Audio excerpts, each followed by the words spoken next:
everybody. Welcome back to Psychedelics Today. This is Joe Moore coming at you from Breckenridge, Colorado. Today on the show, we have two psychiatrists from the new Massachusetts General Hospital psychedelic program, focusing largely on neuroimaging and some other really cool things. We get into some of that in a bit. The two doctors are Dr. Franklin King and Dr. Fernando Espi Forcen. And this is just a really fun episode for me. We got, Franklin and I have known each other for a bunch of years now, and really just excited that I was finally able to get him on the show. And Fernando, just really great getting to know Fernando. We had a phone call a month or so ago, and it was really fun. And just excited to get both of them on the show together. I think this was it's a really interesting one because we get into this kind of difference between this biomedical model, biophysical model versus something different. And I think you'll like it.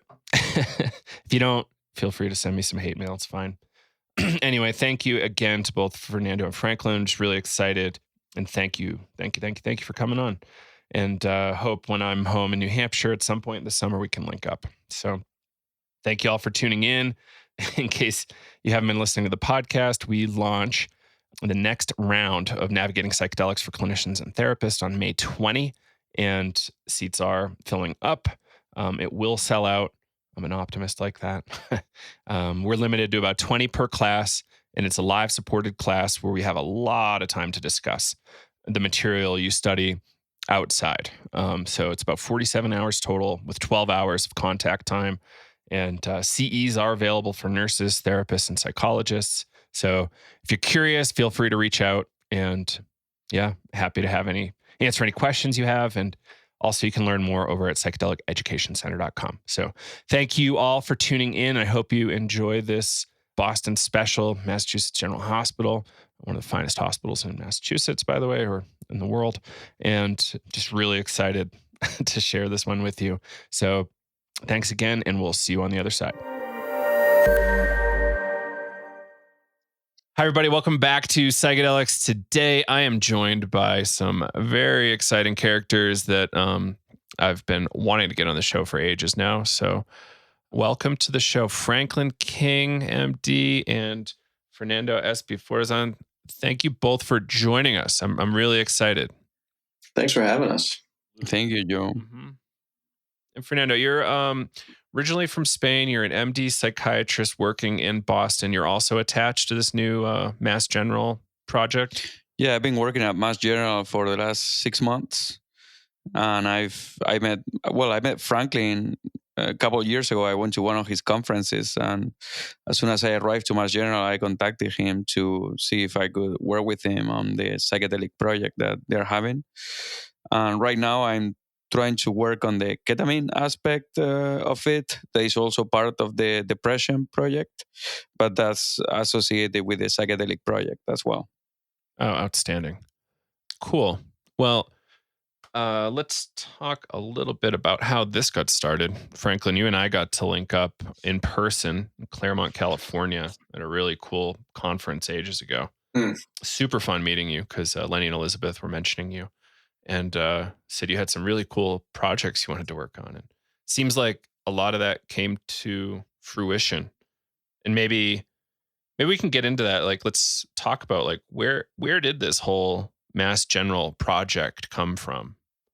Yeah, so it's kind of it's kind of an overused word, but serendipity is definitely a part of it. I've been interested in psychedelics for a really long time and kind of became aware of their kind of renewed uses in psychiatry when I was in med school. And actually I did residency at MGH too.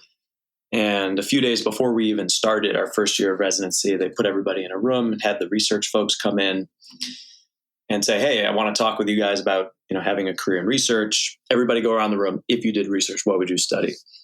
And this was 2013.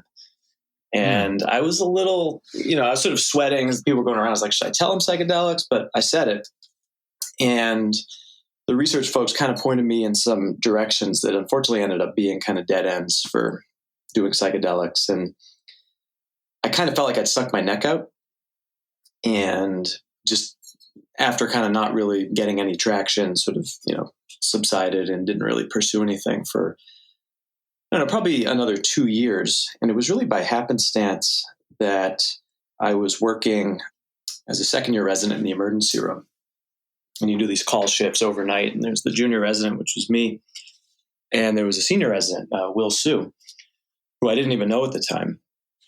But I overheard him talking with somebody else about psychedelics, and sort of piped up later on when volume went down. And I was like, "Were you talking about psychedelics?" And he was like, "Oh yeah, like I'm actually about to do the MAPS training." And he'd gotten to know Rick Doblin, who lives in Belmont near McLean Hospital, our other sister hospital. And kind of through that path, Will helped me get into one of the rounds of MAPS therapist training in 2016. And that was kind of a watershed moment for me. I had a lot of ideas. I knew that the psychedelic state was a really powerful one. And I knew that there simply must be an application for this as a psychiatrist, as someone who was interested in therapy, but I didn't really know what you could do with it. And as a lot of people listening to this probably are aware, the MAPS training, a lot of it is watching video for a week. There's this week-long retreat where you're just watching videos all day with Annie and Michael Mithofer of MDMA-assisted psychotherapy sessions. And kind of seeing it in action and seeing how this works and seeing the incredible changes that people with really, really significant PTSD were having, that kind of was a catalytic moment for me. I was like, aha, like this is what you do with it. But, I came back to MGH. There still wasn't too much opportunity to apply this. And I ended up pursuing a fellowship. I didn't end up becoming a therapist for one of the MAPS studies at that point. But the fire was kind of burning at that point. And, psychedelics were getting a little bit more in vogue.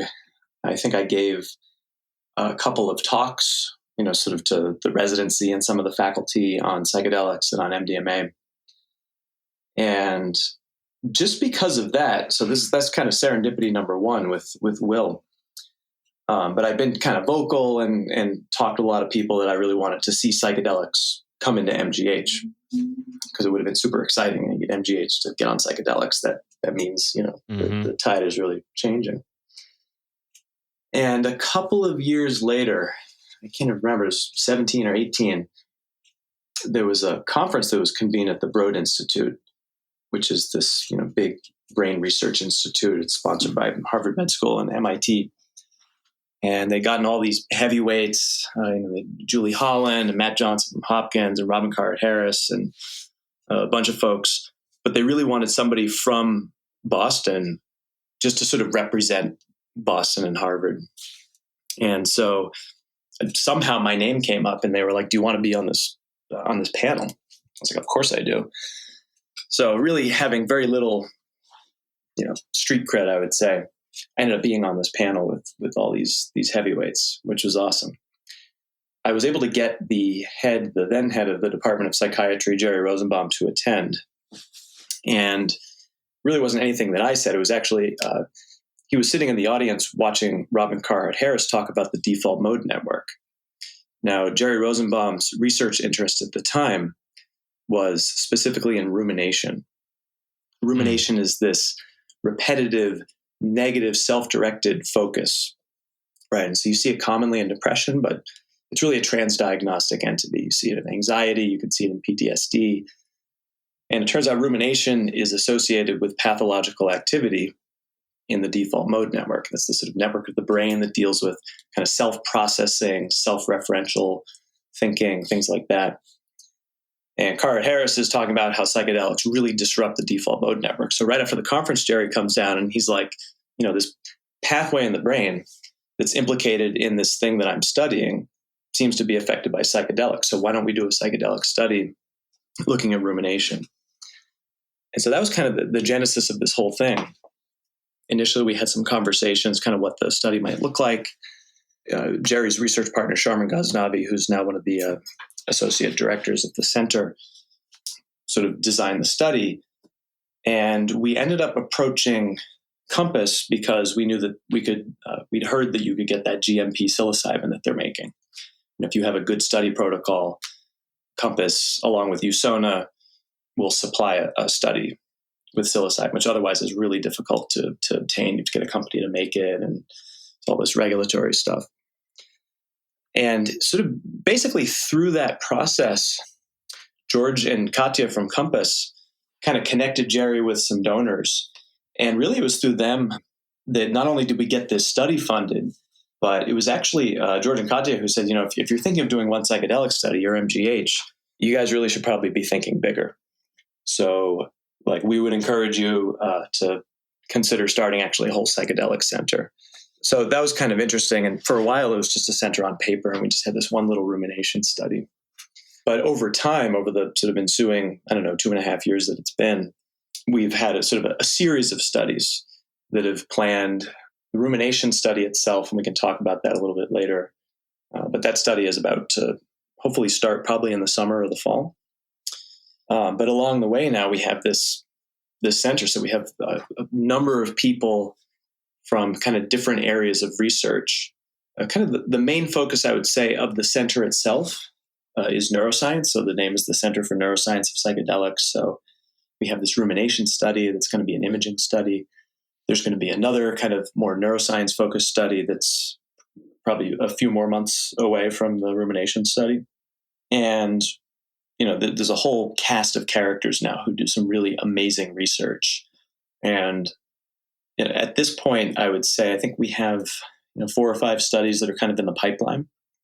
But it's been incredible. I mean, really since COVID started, and even in the last 6 months, kind of the number of people working in the center, the number of sort of proposed projects, the number of people kind of coming out of the woodwork to express interest in this is I don't know. I mean, it dovetails, I think, with what we're seeing all across the country, which is just this really rapid expansions of interest in doing psychedelic research.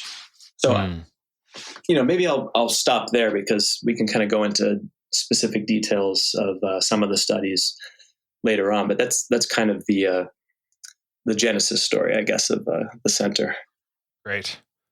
Yeah, that's really interesting. I wasn't aware that Compass was so foundational for it, but your interest as well. It's kind of really, really interesting how that played out. Now, Fernando, you're kind of, you've been there for about 6 months. Were you immediately made aware of these projects? Or did you find out about it, somewhat serendipitously or? So I was familiar with Franklin, and that's why I contacted him when I came to Mass General. But my interest in psychedelics came from early on. I came to Boston from Chicago.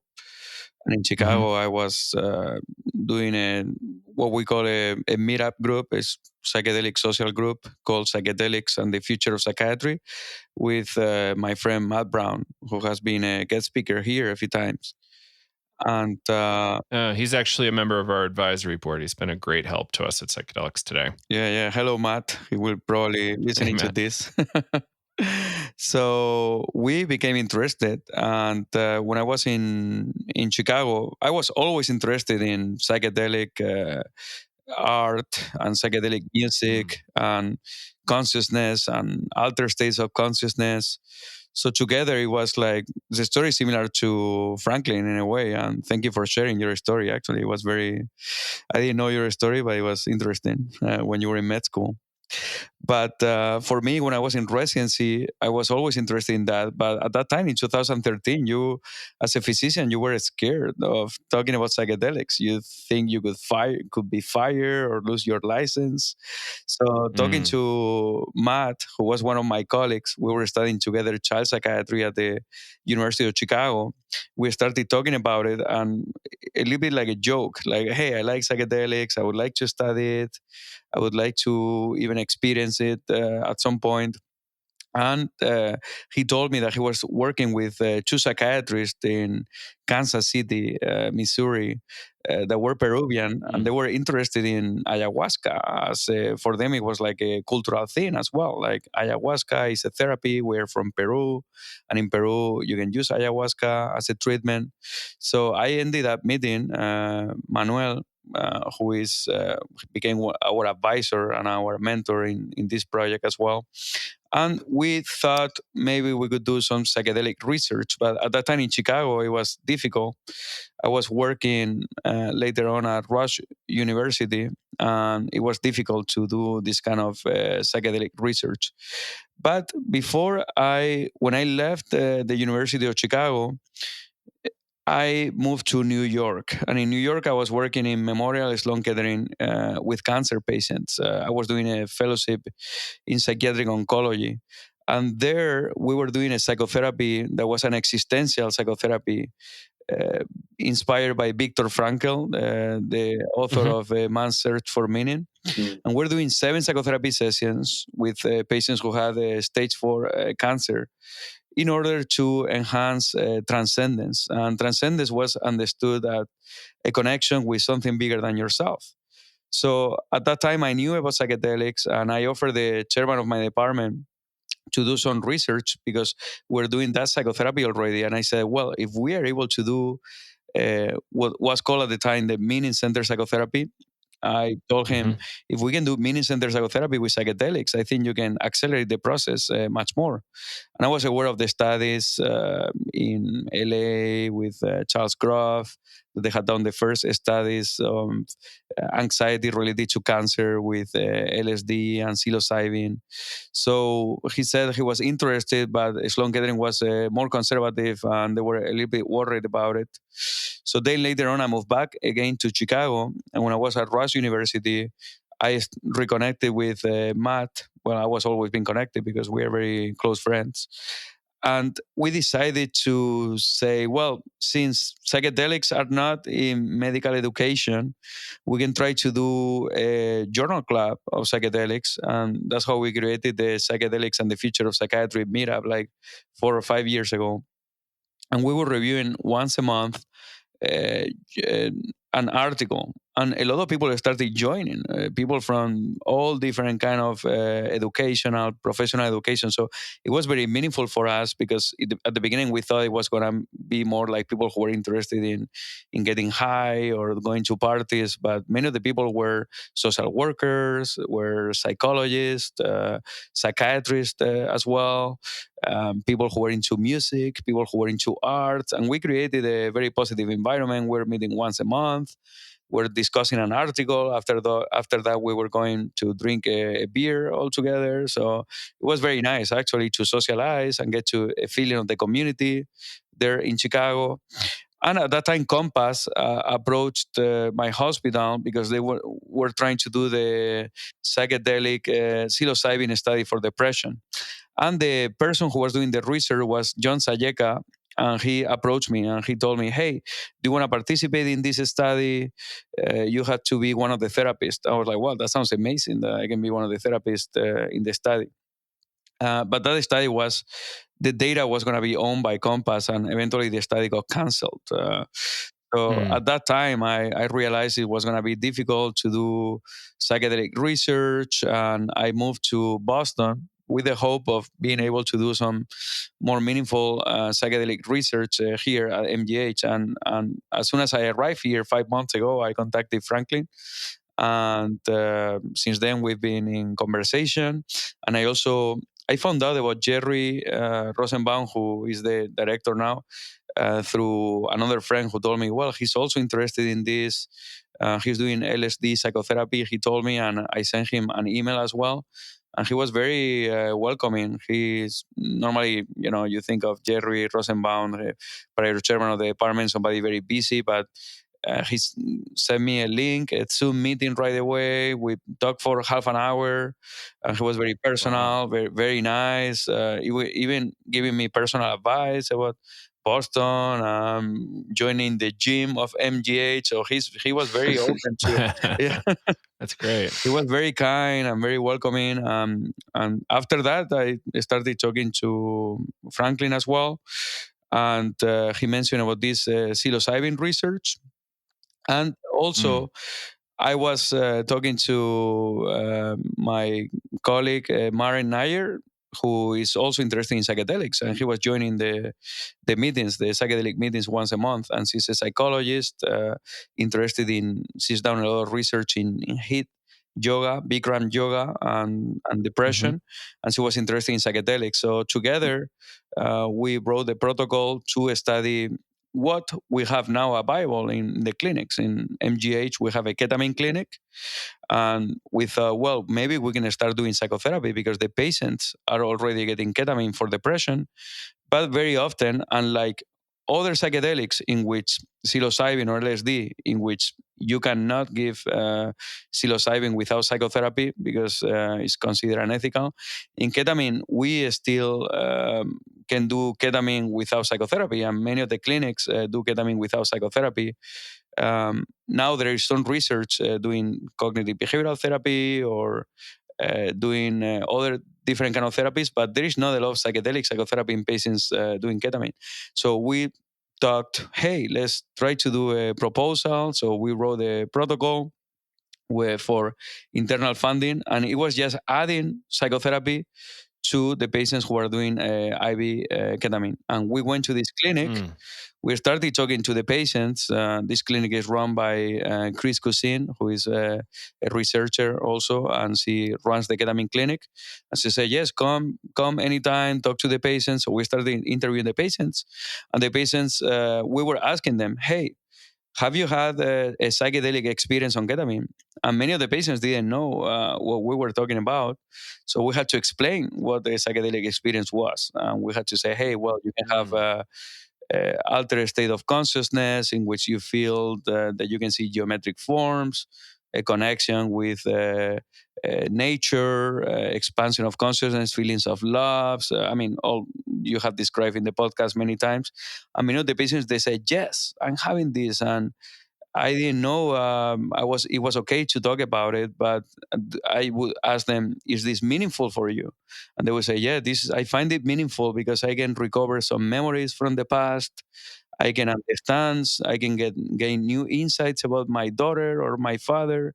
And this is very helpful. And we started telling them, well, maybe you should bring some music, cover your eyes. And then we did some follow-up with these patients, and they would say, well, I follow your advice, and it's been so helpful because the experience has been way more meaningful. And I think I get a lot more meaning after you gave me this advice. That is advice inspired from the psychedelic psychotherapy of Stangrove. We're following that model.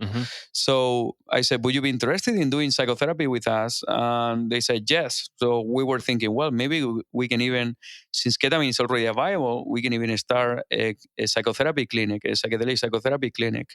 So that has been one of the ideas, and also do the study in which we were thinking of doing a randomized control trial, doing ketamine without psychotherapy versus ketamine with psychotherapy. And we were thinking of doing that too. The study didn't get funded, unfortunately. Now we're trying to talk to private donors because there is still a mixed feelings about funding psychedelic studies. I think in the medical community, there is still some stigma about psychedelic psychotherapy. And we are trying, part of the project of doing the social media groups and this podcast is to educate people and to decrease the stigma in the medical culture about psychedelics. This is the project. I heard about Franklin projects as well with psilocybin, rumination, that I think is fascinating, and I think I can talk more about it. But I would like to get as much as I can involved with them. Hopefully, psychedelic could be one of the main clinics in the future. I mean, this is a little bit of wishful thinking, but I think in a few years, a psychedelic clinic might be one of the main clinics in Mass General Hospital. That would be extraordinary. Yeah, like we finally have the microscope or the telescope, right? Yeah. for mind and psyche, etc. Thank God we finally have it. Before we dig into rumination, Franklin, like offhand, is there anything around like will Compass own the data that Mass General produces, or will it be like a collaborative ownership? So what the two psilocybins, there's basically two psilocybin studies that are going to be the first to get done. The first one is the rumination study. I'm a little bit more involved with that one than the one that's like a few months behind the rumination study. that's another cognitive neuroscience study. To be honest with you, I'm not sure exactly what is going to be looked at for that.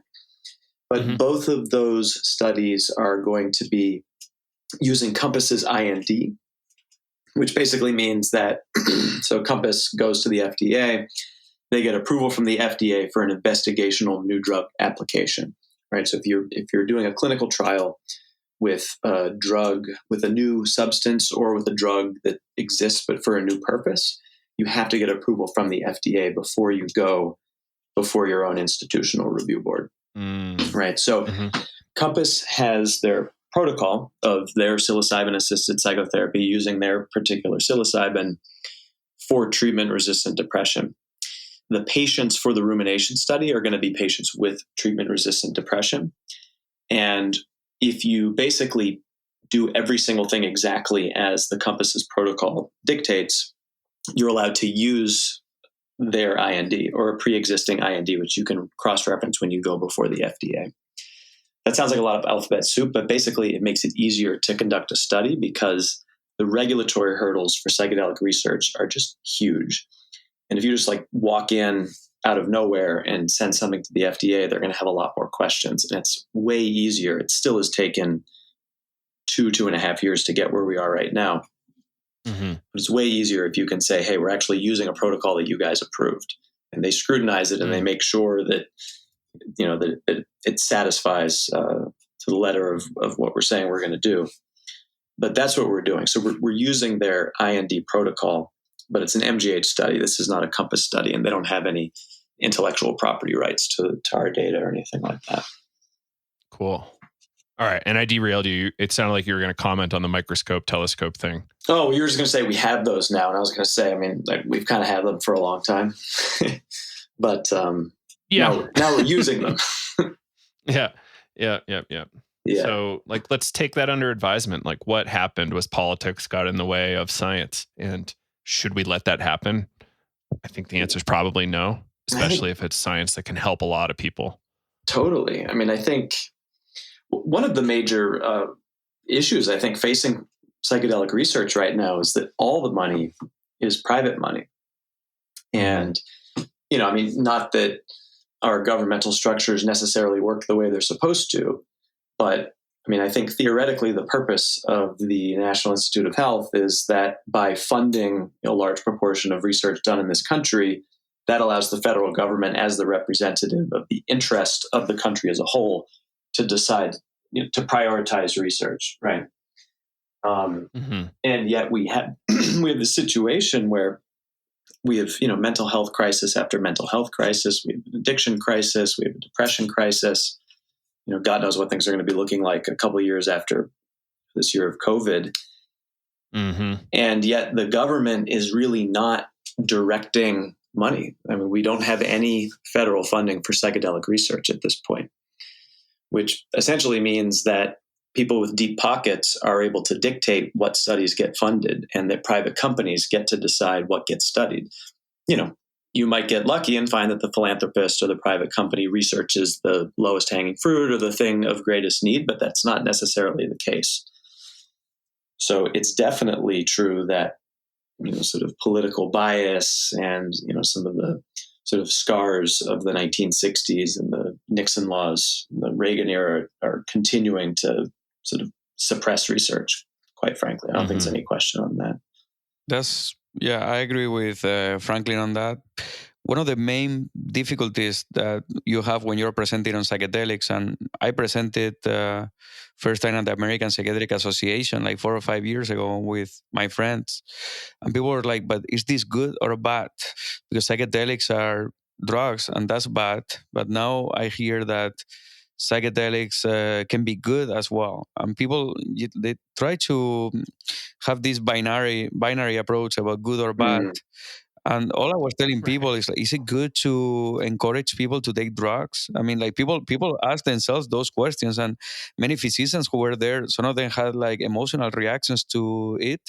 Some people were open, others were skeptical, others were visually frustrated with this potential use of drugs to treat patients.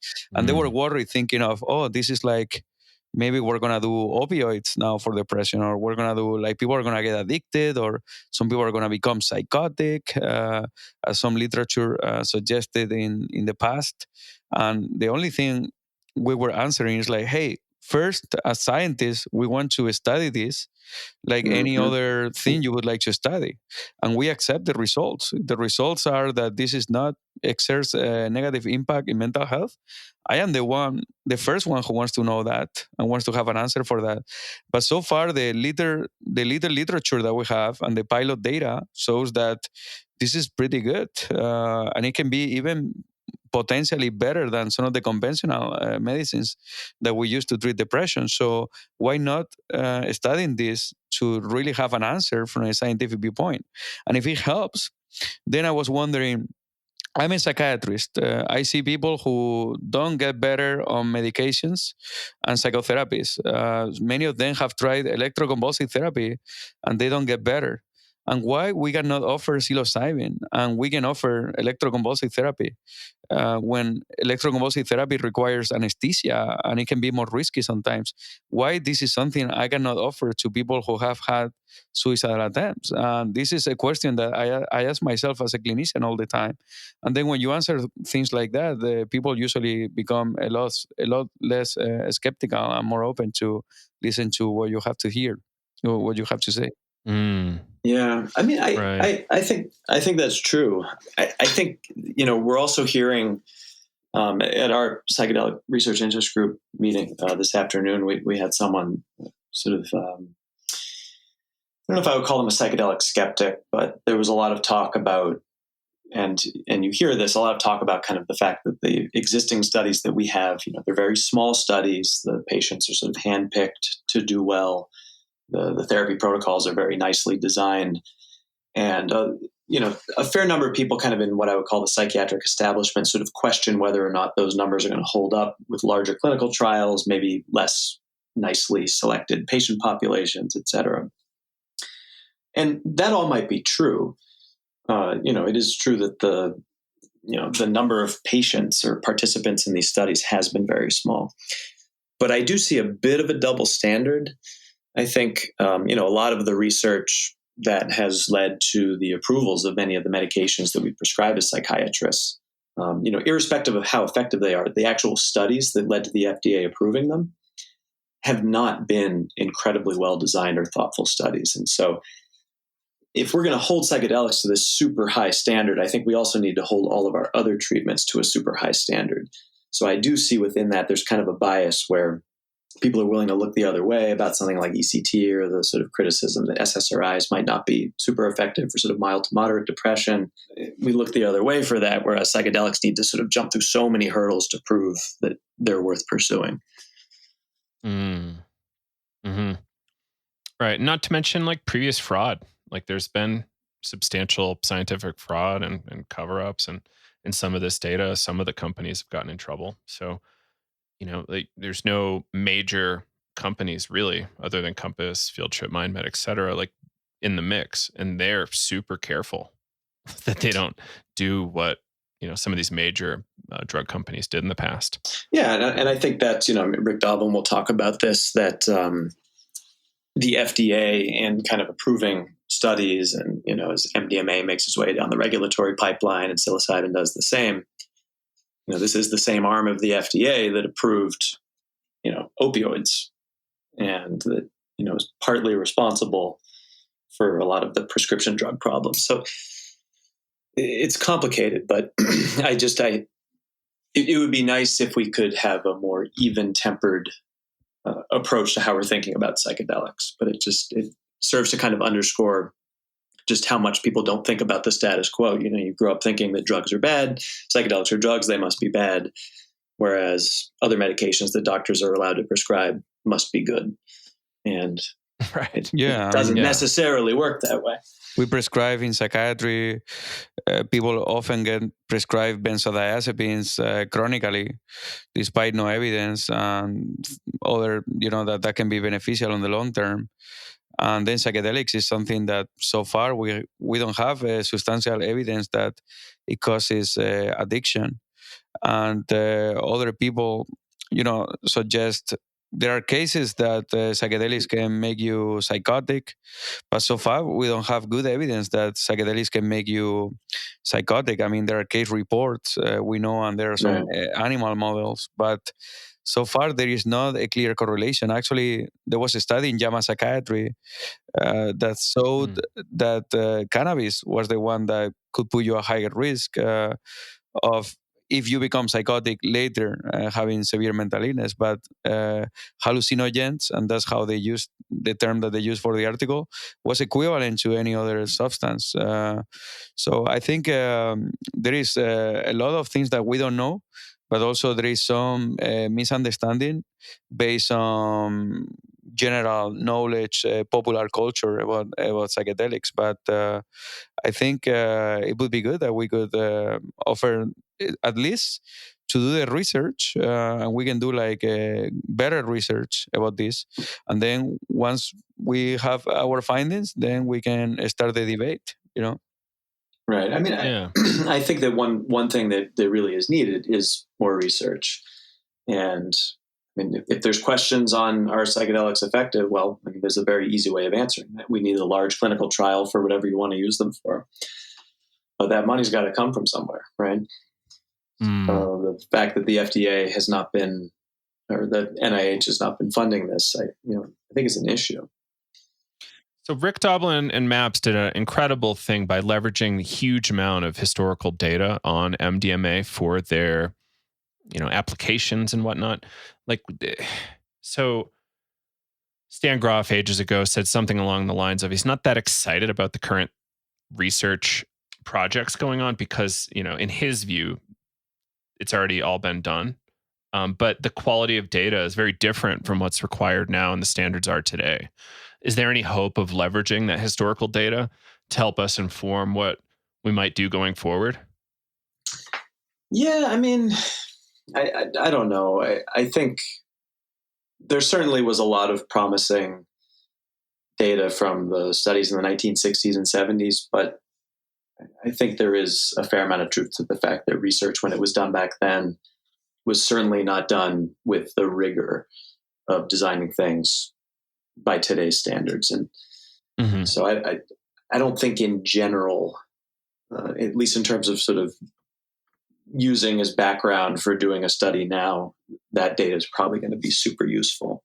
I mean, it's interesting, it's intriguing. If you're inclined to believe in psychedelics, it fits in that narrative. But I think we're kind of starting from scratch. But I think, when you think of the research that was done in the 60s, I mean, most of it focused on alcohol use, and NYU was sort of pushing forward with a fair amount of research in that direction. And then I think the biggest other target in the 60s was what Stan Groff was doing, and Bill Richards and Walter Pankey, with treating people with kind of existential anxiety, existential depression related to terminal cancer.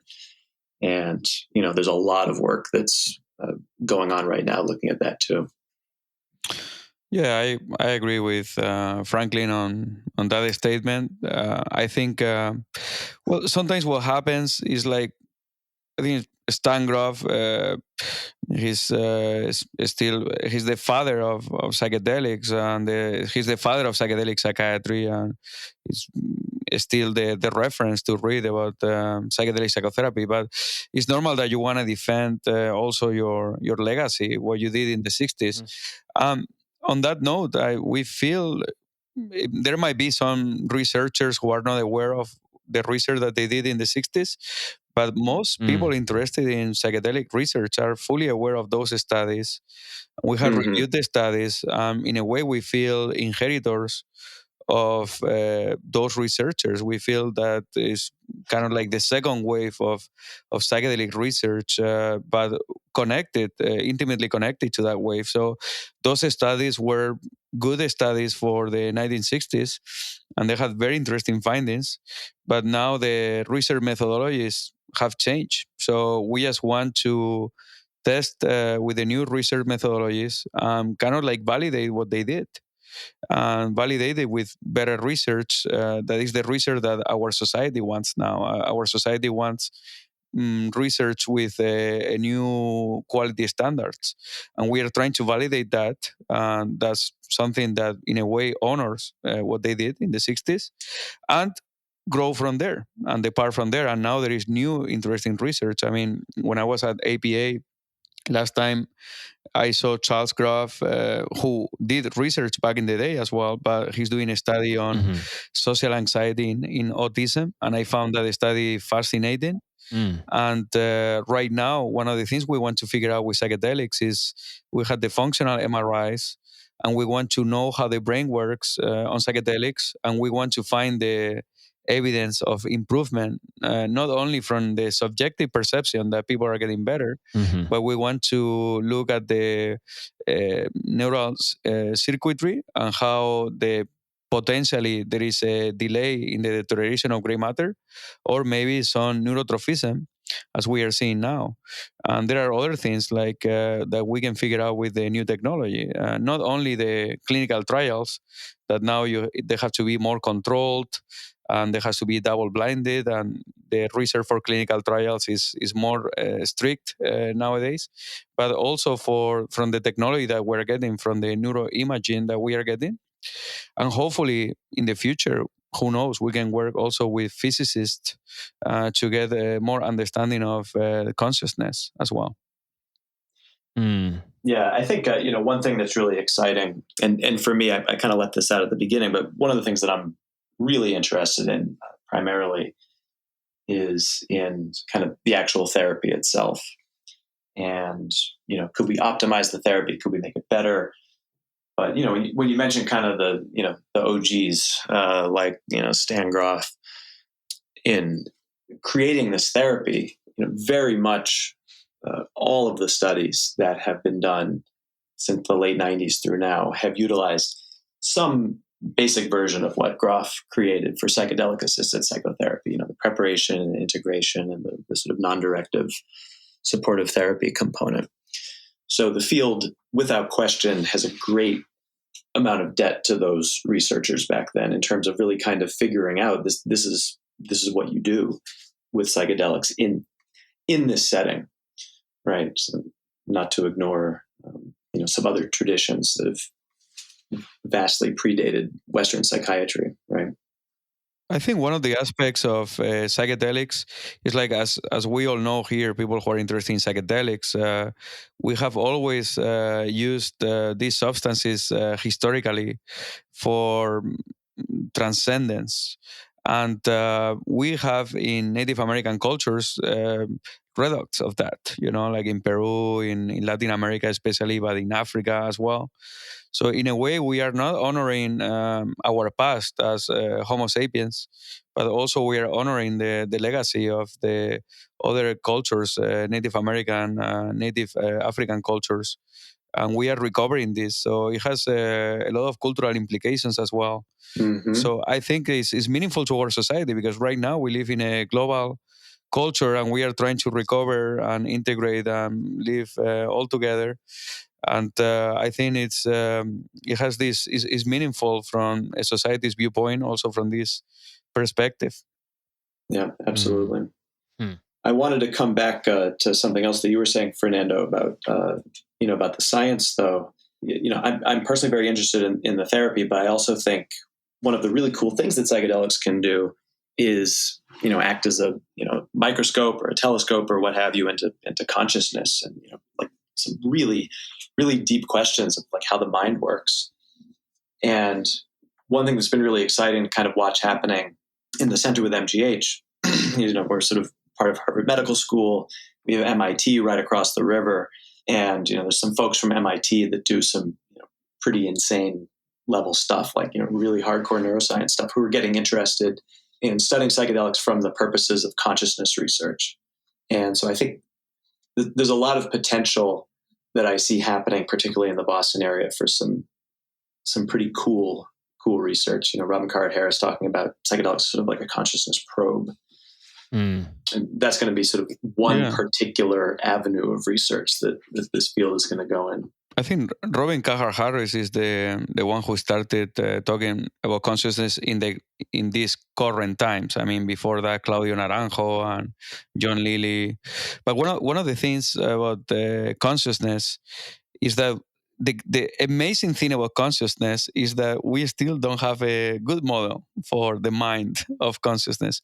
And that's, as psychiatrists, is tremendously intriguing that we don't understand consciousness and we still don't have a model and there is an algorithm for it. So, but what we know is that there are altered states of consciousness. So not only near-death experiences or yoga, meditation, now from psychedelics, it can be a good source of exploring different states of consciousness. And we are trying to understand this. Sir Roger Penrose was the first one who started talking about the quantum consciousness. Hameroff, who is a physician Stuart Hameroff in University of Arizona. And they are trying now, there is some research going on that they are trying to study the microtubules that are proteins that are very small. And what's the role of that? And there is research going on now trying to see if the tubulin, that is this protein, has quantum properties as well. And this is something that they are studying from photosynthesis as well, that they are seeing that photosynthesis has quantum properties as well. So I think for consciousness, in psychiatry would be very interesting because one of the things we can study with psychedelics is how much understanding we can get of consciousness and ultimately of psychiatry itself.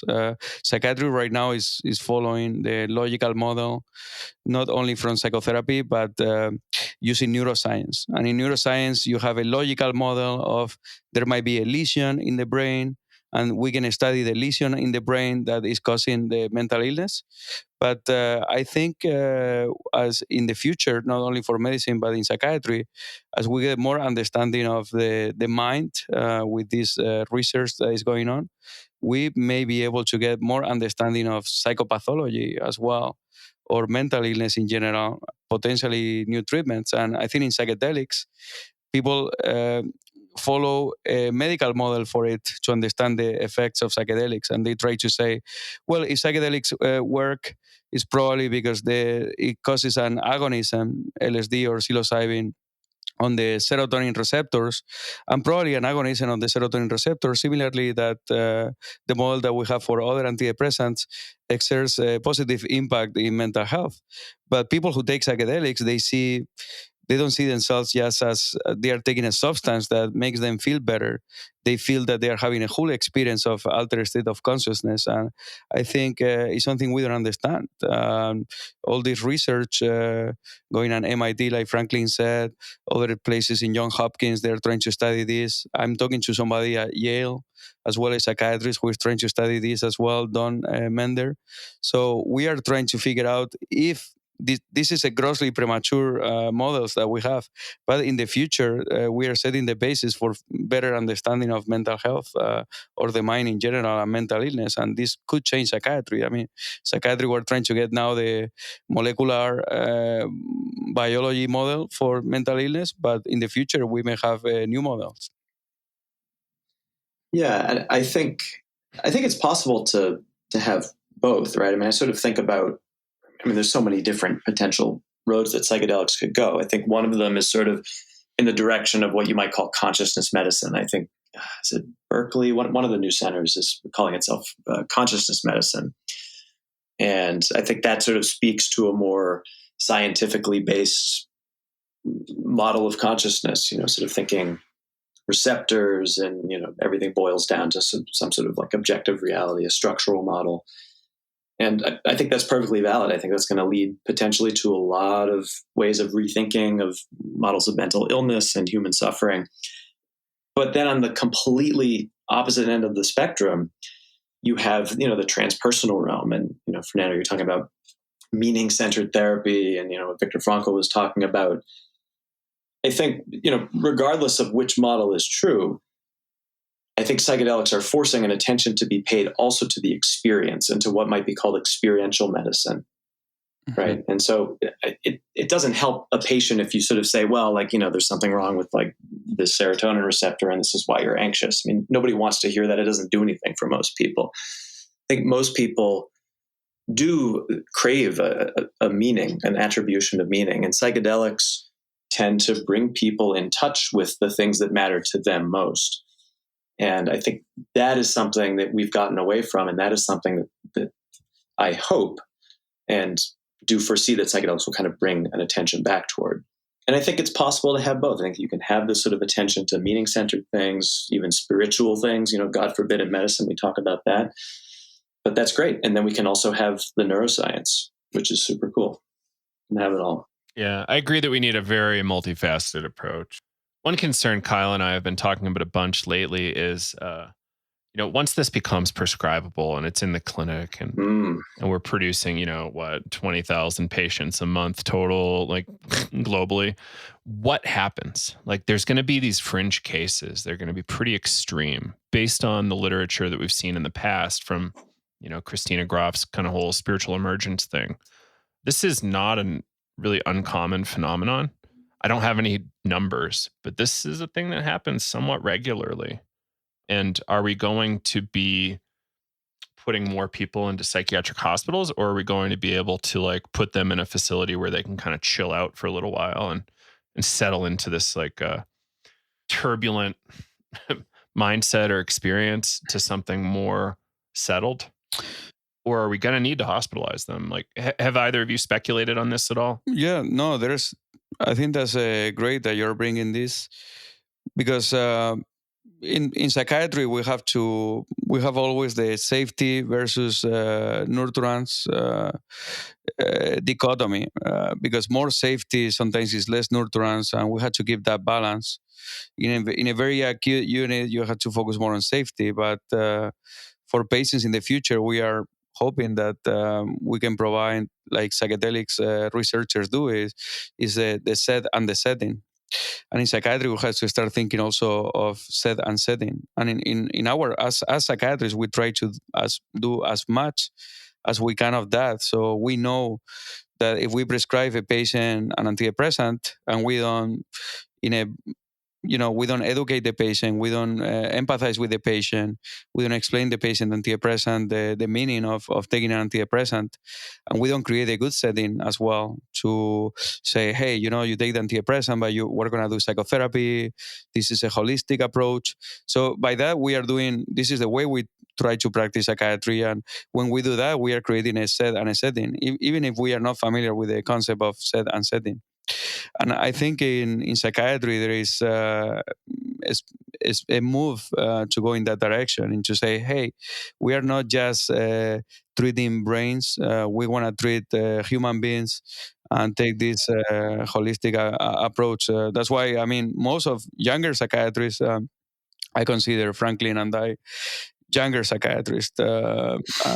Maybe I'm not that young anymore, but Franklin is younger than me.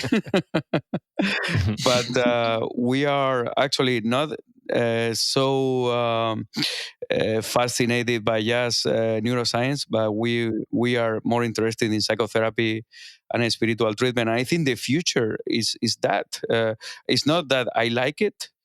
I think that's the direction that psychiatry will become successful. It will be by integrating neuroscience. At the same time, we will have to start working with more and more with people who know about particle physics to get more understanding of consciousness.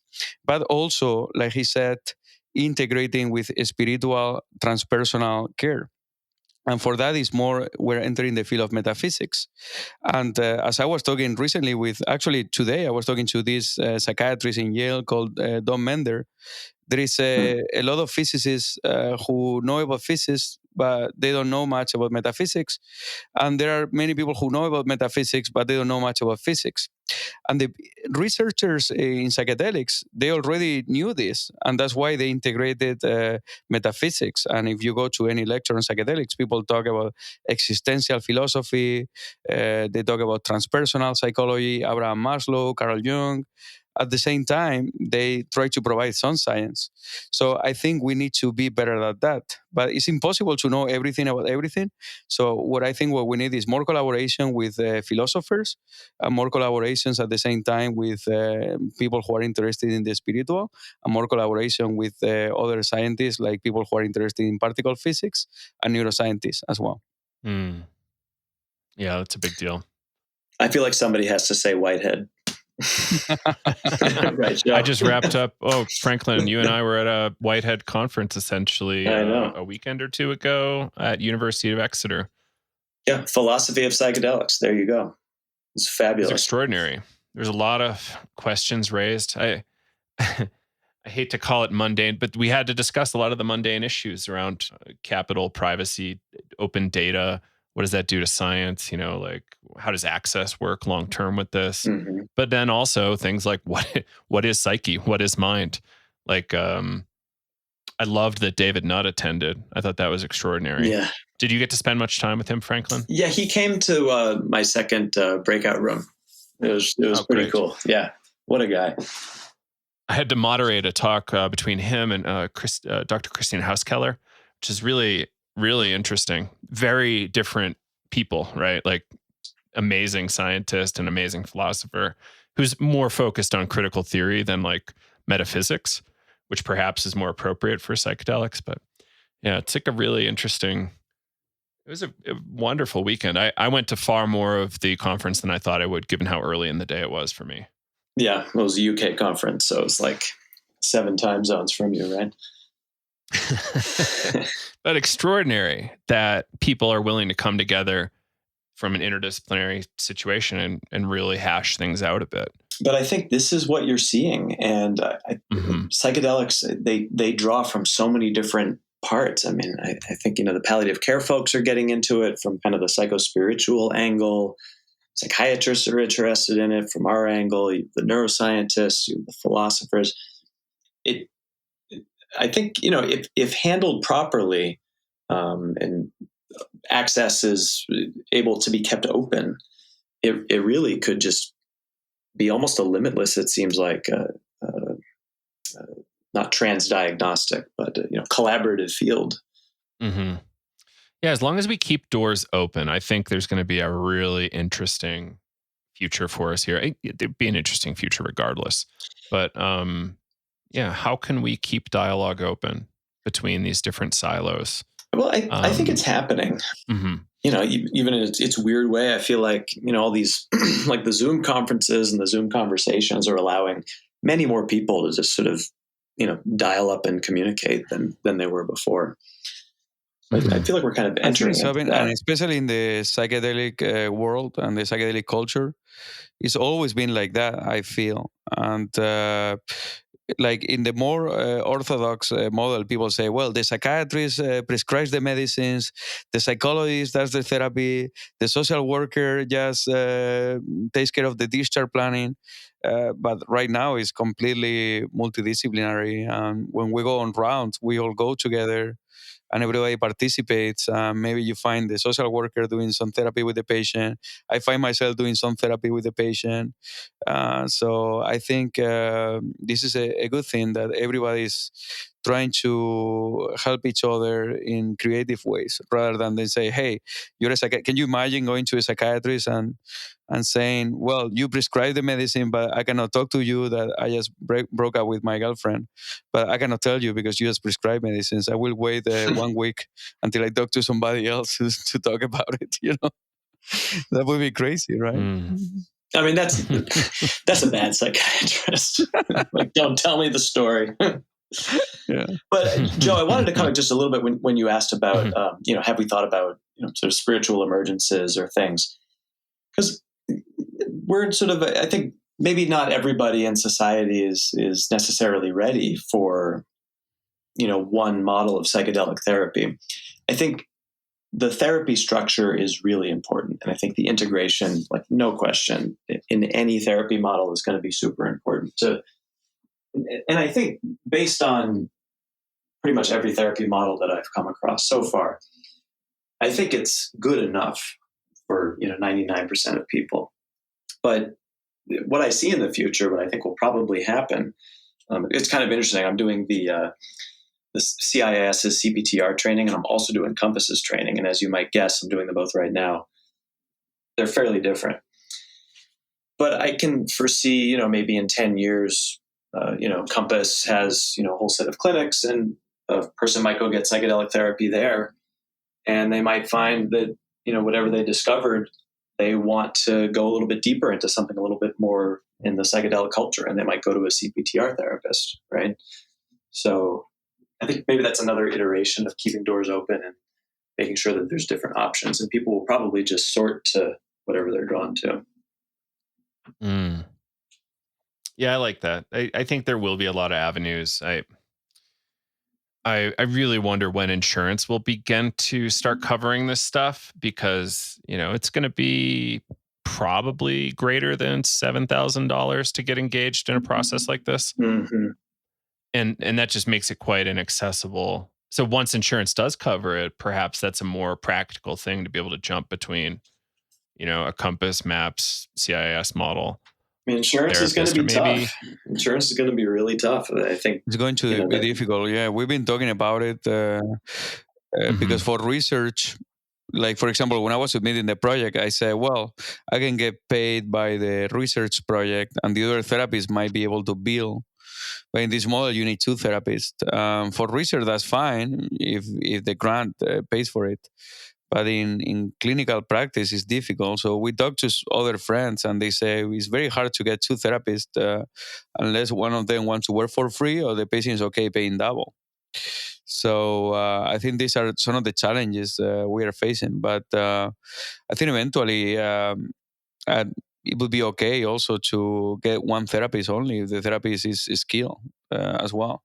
So this should be an option as well, because it's very hard to get two therapists every time, But I think, again, it is important to realize we're pretty early in this field, right? So, there's been a couple of, or I think one really small study, the Brian Anderson study using psilocybin for survivors of HIV.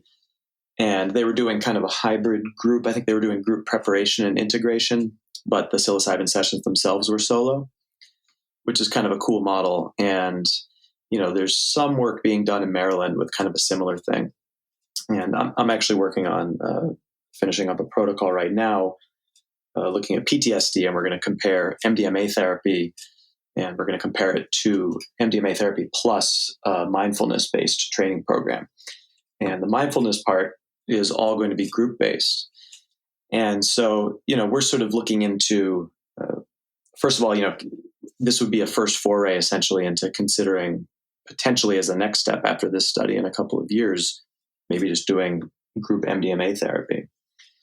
So I think it's easy to get kind of hung up on the, the two therapists and the cost of blah, blah, blah. But there's so much room for innovation in this. And my guess is probably in 10 years, we're going to have a lot of group research, and there's going to be people who maybe it'll be easy to identify, this person is probably really going to need individual therapy, or maybe you get individual therapy after you do group therapy and it doesn't work. But I'm not super worried about that. And if psychedelics are as powerful and good as we think they are, in 10 years or 15 years or less, you can cure people's PTSD, then you have saved the system a ton of money. So it's an upfront cost, but theoretically it would be a long-term cost reduction or a savings. Absolutely. Yeah. And I've seen some data to suggest that as well. So, this is a tough thing. Everybody is actually treating psychedelic assisted psychotherapy as if it's a thing happening all the time above ground and you can get it. When really most people are going into illegal settings or internationally to get access. Right. So I remember a friend of mine she was working on one of the studies and got really frustrated that she had to actually turn people away from receiving this because she saw how life-changing it was for those who did get it. And even like the placebo nature, like double-blinded studies really freaked her out because people who were on their last thread we're getting placebo and we're wildly depressed and upset after, probably even suicidal. And just watching that as a, worker facilitating the studies, it's really troubling. But we have to reframe it. I want to have compassion for those people. Mm-hmm. At the same time, we have to understand that it's research. We're not delivering therapy. We're delivering research. We're doing research. Right. But we are two different things. At MGH, we're getting lots of requests now for people trying to enroll in our studies. And, we're fairly young. We've been at this for 3 years, but we're only about to enroll our first patient, probably 3 or 4 months from now. And that's going to be like a 20-person trial. So the number of people sort of wanting this treatment, whether it's research or not, definitely outstrips the opportunities at this point. And usually in the design of the study, nowadays, many of the studies eventually treat everybody for ethical standards. Even in the ketamine trial we're going to do. Yeah, they do a crossover, right? With a crossover, what we were going to do is to offer the psychotherapy to the people who are getting ketamine without psychotherapy. We're going to do therapy after that, So after the study is finished, they were going to get the psychedelic psychotherapy, which is not ideal, but at the same time, you're trying to minimize the potential harm from waiting. But at the same time, there are a lot of people who need the treatment that won't be able to enroll with the studies. And we hope that this research is pioneering enough that we can provide psychedelic psychotherapy to people in the future.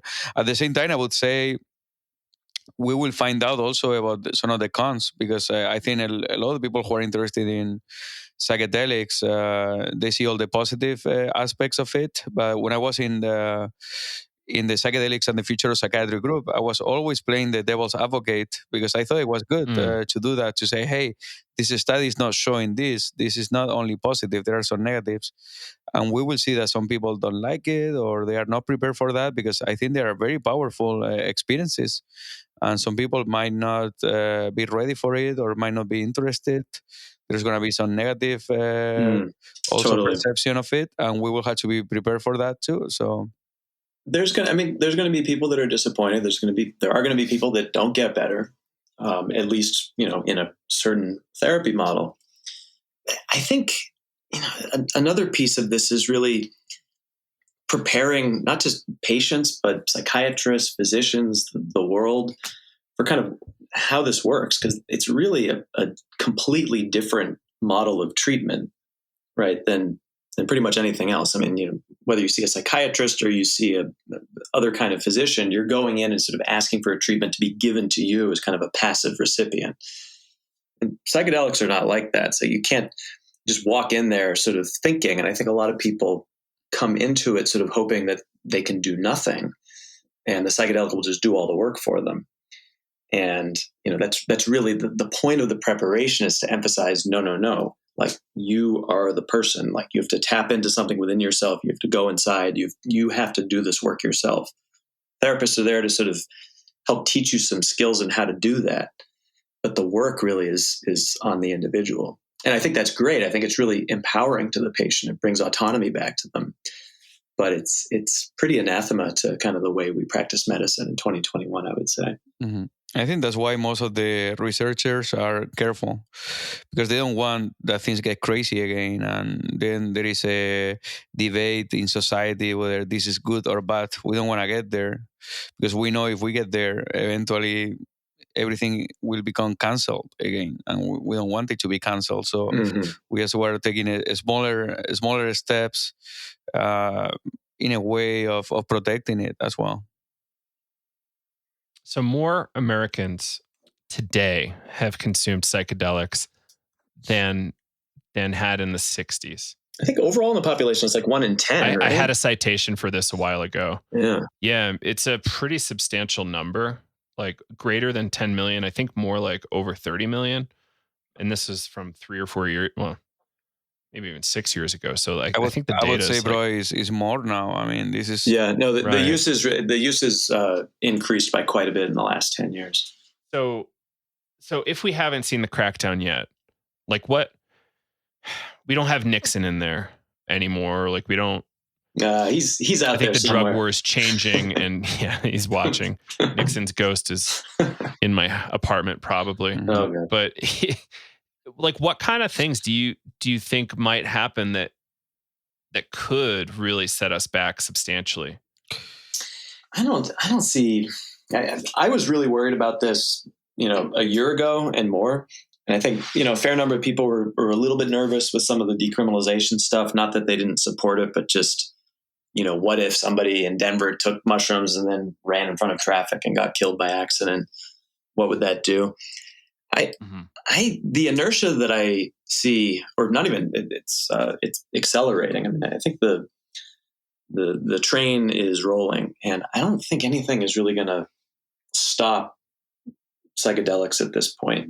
But I think it's also, it really is being driven by the medical community, and the medical community is sort of in the spotlight, right? So, I mean, whenever you sort of hear this, these hype stories about psychedelics in the New York Times or whatever, it's mostly based on studies. And that's pretty different than it was in the 1960s. I don't think there was a whole lot of press. I mean, they weren't publishing every time they had phenomenal results from an alcohol study in 1965 in the New Yorker. So I think it's right. Like, when was the different. last time you heard about an MDMA sex cult in like the Bay in like New York Times? Like, never. The one thing that I think could hurt potentially, at least the possibility of keeping a lot of different doors open. And Joe, we've talked a little bit about this offline, but if there's sort of unethical behavior, particularly unethical behavior and sort of underground practices, I think that could really turn people off from supporting the idea that places outside of really well-established medical institutions can be trusted with these things. And Brian Anderson has this really nice paper from last fall, kind of talking about proposing that we really need to sort of think about ethical practices in psychedelics, and there are some risks that the field may face in terms of that. I think the way I feel is that there are like two things happening. On one side, there is some psychedelic research that people are trying to do. There is a psychedelic as a treatment, as a psychiatric treatment primarily, but potentially we may see that has other properties as well for other medical conditions. And then at the same time, there is a society movement towards a positive perception of psychedelics as potential treatment. And this is way bigger because, like you said, there are 30 million people American. And of those 30 million people are probably, most of the people are, I mean, pretty much anybody under 30 that I know has tried psychedelics. In Spain, for example, in the 60s, there was a dictatorship and there were no drugs around, and people didn't know in the 80s there was heroin, but the psychedelics never made it, or if they made it, it was very, very underground. But now in Spain, in the last 5-10 years, I hear stories of many people that I know who have had experiences with psychedelics. So we have this. It can be good in a way because we know it's not that safe. We are not seeing such a thing as a psychedelic epidemic, people coming to the ER, having psychedelic withdrawals or being psychotic on psychedelics. We're not seeing a lot of that despite so many people are trying it. So, but at the same time, there is a cult around it that everything has to be good and this is going to change me. And I don't want to hear anything negative about it. And I'm going to take it with my friends and this is going to be okay. So this is not what we are trying to preach from a clinical viewpoint. So if you ask me, what do you think about that? I can give you my answer as a citizen. But as a physician, I will tell you this is not what we are trying to do. We are trying to create a safe environment and use it as a potential treatment, especially for people who have mental health problems. Mm-hmm. Mm-hmm. Yeah, this is the ethical thing is a really complicated topic, right? Because things are underground and often we can't talk about things in particular. Mm-hmm. We can talk in general, but that kind of lets the bad actors often get away with it. And it's really complicated to me. People come to me as a sort of the psychedelic police somewhat regularly, and I really dislike it because I'm not really in a great position. I don't necessarily have the resources to do anything. So this is one of my major pushes around ending the drug war so that we can actually shine some light on this and clean that up. I think we're a while away from that, but I'm going to keep working at it. Right. I mean, there's really no sort of forum. I mean, if there's a physician with unethical behavior, you report them to the Board of Medicine. And the same goes for social workers and clinical psychologists. They have their professional organizations. But if you're a shaman or a guide or you're working underground as a psychedelic therapist, the person who participates, I mean, what recourse are they going to have? I mean, they can go to the police, but there's not sort of a regulatory body that is enforcing ethical and professional standards. And there can't be, at least while they're illegal. Mm. Mm-hmm. Right. I think with the psychedelics, there are going to be a lot of politics going on. I mean, it's happening already. So a lot of people are thinking, what piece of the cake am I going to get from this? Some companies will start looking into this. Pharma is looking into this. Society is looking into this. So there are going to be many things going on. But I think rather than a rivalry, what we can do is doing what we're doing now is like working everybody. Like you are media, we are physicians trying to do research. Other people are patient advocates. Other people may lead the movement, but try to be everybody on the same page as much as we can. Right. We should be genial to one another. I saw some. Franklin, you probably picked this up in the conference a little bit.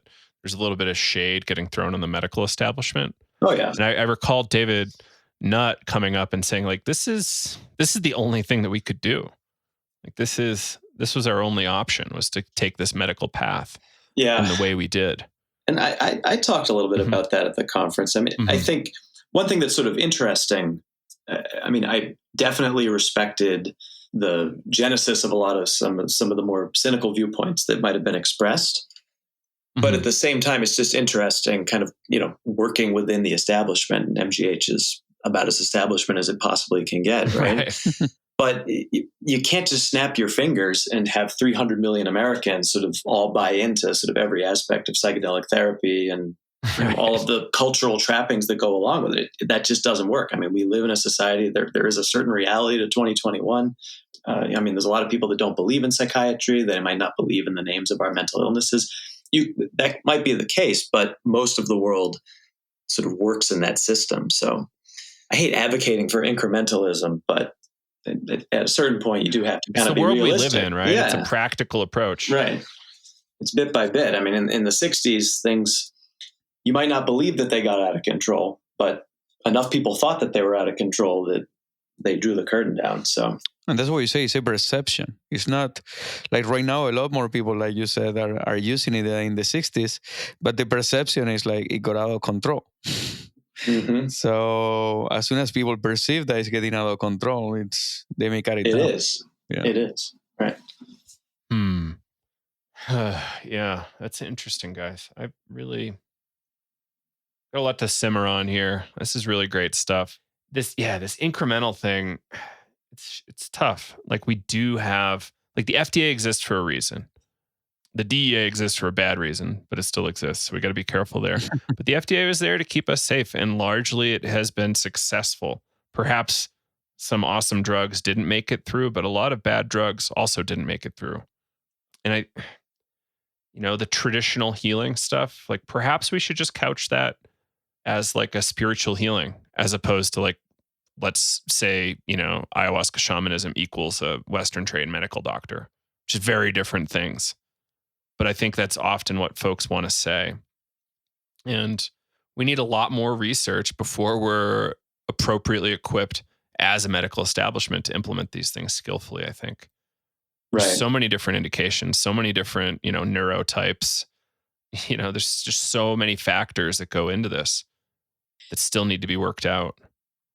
But I do hope, we keep coming back to this kind of multidisciplinarianism or a pluralistic approach and keeping doors open. I think that is really important. I think fundamentally what a lot of people might be worried about when they're articulating a criticism of the establishment or a criticism of incrementalism is a fear that psychedelics will just sort of get absorbed into a medical model that they don't like, and that will be the only model. And so, again, my hope is more research will, sort of guide the way to preventing that from happening. So we've been rolling for a while. Before we wrapped, I'm really curious if either of you have anything to say about what's happening in Oregon with the state level initiative. I'm really excited about it. David Nutt showed pretty clearly that mushrooms are pretty safe. Psilocybin generally really safe. But, as psychiatrists, what's your perspective on that Oregon thing? If it puts you in a weird position, please feel free to decline to comment. Yeah, I think it sounds pretty cool. I mean, I haven't read like every detail of the proposition, and I know that they're probably like a year and a half, 2 years away from actually having their certification process for psilocybin therapists. It's about a year and a half away, roughly speaking, before delivery is open. So they've got a really short window of time to deliver training, certify people, and let it go. And the most interesting part to me is that there's not necessarily a need for a diagnosis and a prescription. You can go in with the intention of inner exploration. It's funny. I mean, Fernando was saying, I can give you my response as a citizen or a physician. And I think both roles are sort of curious about how it's going to pan out. But I don't know. I think more broadly that indicates this sort of, I think one thing that's cool about what's happening in this country is that different municipalities and different states have a certain amount of leeway to make their own decisions, which is actually really cool. I think we were talking a little bit in one of the breakout groups at the conference last week just about how restrictive and almost going backwards the UK has been with their drug policy, but they have a highly centralized government. Cornwall can't just decide to do what Oregon did. So I think it's an experiment, and we'll just have to see what happens. But I think as a physician, I would suggest that if you're having a mental health problem and you are willing to take psychedelics to heal depression, I would recommend that you talk to a physician about it and you try to do it in a clinical environment, like we were saying earlier, and Franklin, said as well. But as a citizen, I support the proposition, and I think it's freedom of the people to choose to explore the inner mind. I think people, I'm a believer in freedom in general, to individual freedom to do whatever they want as soon as it doesn't affect other people. So I think it will be an interesting thing. We will see what happens, but I see mushrooms as something that is generally safe. There are a lot of things that you can get over the counter that are way less safe than mushrooms. And mushrooms, I say, vodka, like vodka or Tylenol or things like that. Benadryl.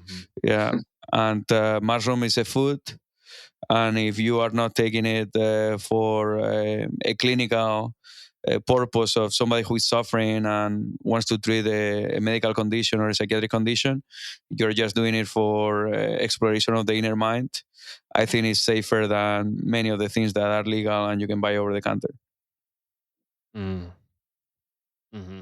Right. To echo one of your earlier comments there, if somebody's in acute stress, like distress, depression, anxiety, suicidality, etc., I think it's really important. Yeah. Get screened first by a physician, hopefully a psychiatrist, and then also probably be in therapy, talk therapy, maybe at least 8 sessions before you go somewhere. And probably the more clinical environments would be the more appropriate. But we'll see. Like, there's going to be a lot of experimentation. I'm psyched on the experiment in general. Our friends at Compass actually tried to shut it down recently because it kind of circumvents the FDA, but Oregon's holding strong, which is nice. And I think they're going to have kind of a small business model. They do have some safety parameters built in to that program, though. So, I mean, I don't think it's not just like anybody can just walk in and have zero mental health assessment and be given psilocybin as part of a therapy structure. So, and that's my understanding as well. And that's important. Fernando. One thing is what is legal. Another thing is what people are doing already. So, as you mentioned earlier, 30 million people have tried it already. So, I don't think it's going to make much. Pretty good number. I don't think there's going to be much of an impact in society's health, because we are seeing it already, Right. And I don't hold any licenses, so I can say some crazy stuff. I've been in plenty of environments and plenty of situations, and I've not yet had a bad experience. Yeah, I've not had a bad trip or negative consequences yet, as far as I can tell, from pretty substantial amount of psychedelic use outside of clinical settings. And perhaps it was my many years of breath work as training, but maybe it was something else. I don't know. Maybe they're just that safe. I think that's the good note that you, in your podcast, you mention all the time that this is more of a culture as well. We have meditation, we have isolation tanks, and once you've been there, you can get there without having to take anything sometimes, because this is an altered state of consciousness, an exploration of the mind and spirituality, and I think. I think it will be something that we see that people are doing it, and we see that it's changing the perception about it, but we are not seeing people who are having negative consequences. And also because you got your training and your understanding, and you're doing this effort with media and spreading the message of what this means, the whole psychedelic experience. People are having less and less of what they used to call a bad trip, which is people are not ready, and they see something that they are not ready to feel or accept. They started getting very anxious about it. But now people say that if you experience emotions that you were not ready to feel, you can work it through, and it can be meaningful. So I think there is no better trip than a bad trip, like they say sometimes, Yeah, and they don't want to talk about that. And I'm glad to hear psychiatrists say this. This is, usually a bad trip. They go, uh-oh, this is clearly really bad because the symptoms are bad. But it's like kind of the point that the symptoms occasionally need to get really bad before it gets better. And it's hard for some folks to really hear that. I heard that occasionally from Christian Hauskeller on the conference recently in Exeter, where you invoking madness to cure madness was her phrasing. I'm like, well, maybe, but I don't like to use those terms. But it's kind of in line with my understanding. Yeah. Well, all right. I've kept y'all both for quite a while now. Is there anything we might have missed that you want to highlight before we work towards closing? Yeah, I don't know. How can people support the MGH project? To just share everything everywhere on social, or? Yeah, I mean, I think I've never done this before, but I mean, I would say we have some studies that we're still trying to finish up funding for. So, I think, I think as a remark is thank you very much for inviting us. First, Franklin and Joe. I mean, it's been great to meet you. And I think what you do is very good, which is spreading the message in a way that it can get to the people. Because what we want to do with psychedelic research is not to do research for ourselves because it's cool to get published. Also, we want to that's cool too. But I think that the wonderful thing about the psychedelic research is that psychedelic research is also meaningful to society, and it can contribute to improve society in a good way, in creating a society that is more open-minded, more flexible, less rigid, more open to the unknown, more open to spirituality, to transcendence, to being connected with nature. And this is something that we see in a cultural way as well. We are seeing a lot of Netflix documentaries, we are seeing podcasts, we are seeing movies, and we are seeing a lot of people who can talk about it, about how this has changed their lives in a positive way. So I think we need to continue to work all together from different perspectives. So any person who is listening to this podcast and wants to share this podcast with their parents or their brothers or their family members, they are contributing to this because we are all on the same boat, sailing on the same boat. And then how they can help MGH? By funding, of course, our research projects that we are having a hard time to get donors for that as well. But if somebody is willing to make a donation and they think psychedelic could be a good idea, they can also think about us. But regardless of that, this is more, we do it because it's meaningful for us. We don't do it. There are other ways in psychiatry in which you can make a good salary with making less effort. So the reason we are here is because we find it meaningful for us, and we think it can be meaningful for society as well. Very well said. Absolutely. Yeah, fantastic. Yeah. Oh, man. I did just hear about somebody in Andover, Massachusetts who wanted to donate $1 million to psychedelic research, and I didn't realize I could have connected them with Mass General. Well, it's going to Hopkins instead. Sorry. It'll benefit the field, Right. I mean, we are all in this together. This is it's a big boat. We got a lot of work to do. I think, There's a lot of things we need to button up. Go ahead. Yeah, sorry, Joe. I think just building a little bit on what Fernando said, it's very easy in the sort of the psychedelic community to feel like you're in an echo chamber and then forget. So I think, anybody who is listening to this and who, believes in psychedelics or, supports the research, I think another thing is just to encourage people they know who are skeptics just to be open-minded. I think, the battle is not to be super exuberant and convince everybody around you how awesome psychedelics are. I think it's really much more powerful to get people just to be open-minded. And, Michael Pollan's book really was a watershed moment. And I think anybody who's interested about this, that it's a great book. It's open-minded. It's not, overly banner waving, but it gives you the evidence, and the evidence is compelling. I agree actually about Michael Pollan. I had read about psychedelics for 10 years before the book came out. And I was a little bit skeptical to say, well, what can I learn from this book? That I don't know already. And when I read the book, I found it fascinating, enticing, so well summarized that I loved reading the book. And I recommend it to all the patients as well who are interested in learning about psychedelics. Wow. Yeah. Well, that's extraordinary. You don't hear too many medical doctors saying that. It's wonderful.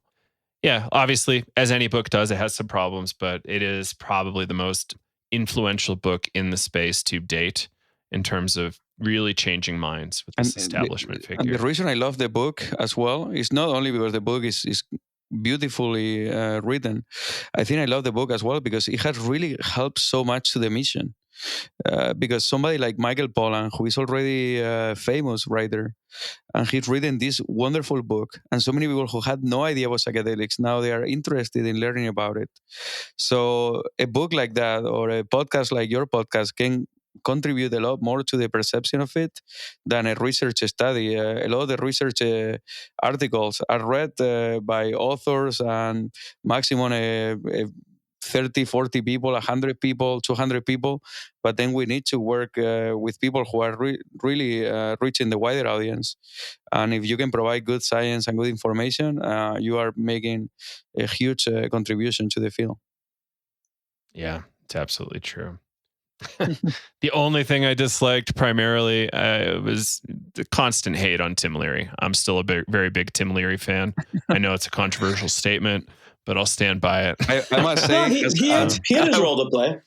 I will say, as a physician, I'm scared about the Timothy Leary situation, but at the same time, I like the idea of the Harvard Psychedelic Club and so on. And in a way, I think it's romantic to be here. But I think as a citizen, I love Timothy Leary as well. I think it's fascinating, It's fascinating. Such a great story in general. I think it's possible that there were some good and also some not good aspects of Timothy Leary. Right. And, he was probably leveraged to quite some degree by the establishment to further their political ends around Vietnam and other items. But that's a larger conversation. That could be you don't want to talk about Vietnam? Let's talk about Vietnam. Let's get into Vietnam right now. Let's start right now. Yeah. I think, this, what it says is that we have a lot of themes to talk about, maybe for future episodes. Yeah, I would love it. I got to learn Spanish so I can come on your show. Yeah, you could come on my show, then, El Último Humanista, for Spanish-speaking people. El Último Humanista, they can find me on any podcast platform. But I would say, if you ever want to do an episode in Spanish with somebody, an interviewer or someone who speaks Spanish for Psychedelics Today, I think it would be interesting to reach the Spanish-speaking population of the US, because I will tell you, my show is settled in Spain. That's the main audience. The main audience is in Spain, but the US is the second country. It's the second for a Spanish-speaking podcast. After Spain, the US is the second country who listen to Spanish podcasts in Spanish. Yeah. My goodness. Yeah. Joe, we got to get cracking. As if my mission wasn't big enough. I can write the questions for you in Spanish and you can just read them. That's a great idea. Yeah. Yeah. My pronunciation will be horrific, but I'll try. All right, gentlemen. Well, this has been super fun.